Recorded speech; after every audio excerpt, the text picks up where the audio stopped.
नमस्कार, मी मनीष इंगळे जोशी. तुम्ही पाहत आहात एम न्यूज. वाल्मिक अण्णा कराड यांच्यावरील खंडणीचा खोटा गुन्हा मागे घेतलाच पाहिजे. भीमराज आव्हाड, अहिल्यानगर सर्व समाज बांधवांच्या वतीनं जिल्हाधिकाऱ्यांना निवेदन. जो माणूस समाजासाठी दिवस रात्र आपला वेळ देतो, सर्व समाजातील लोकांसाठी काम करतो, असे आमचे आदरणीय जनसेवक बीड जिल्ह्याचे लोकप्रिय वाल्मिक अण्णा कराड यांच्यावरच खंडणीचा खोटा गुन्हा दाखल करून त्यांची बदनामी करण्याचे षडयंत्र विरोधक करतात.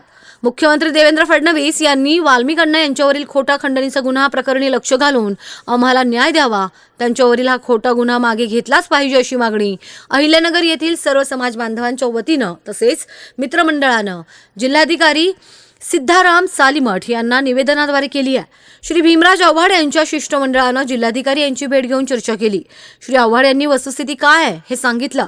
सरपंच संतोष देशमुख यांच्या हत्या प्रकरणी मारेकऱ्यांना तात्काळ अटक करून कठोर शिक्षा व्हावी, या प्रकरणी कोणीही राजकारण करू नये, या घटनेला जातीयवादी रंग देऊ नये, पोलिसांनी तपास करीत असताना निरपराध व्यक्तींना वेठीस न धरता या गुन्ह्यात अडकू नये अशी मागणी निवेदनात केली असल्याचं ते म्हणाले. याबाबत वरिष्ठांना तुमच्या भावना कळवू असं आश्वासन जिल्हाधिकारी यांनी सर्वांना दिलं. निवेदनावर भीमराज आव्हाड, संतोष ढाकणे, राहुल सांगळे, भरत आव्हाड, पोपट सांगळे, प्रताप भिंगारदिवे, भास्कर पांडुळे, सोमनाथ गाडे, सरपंच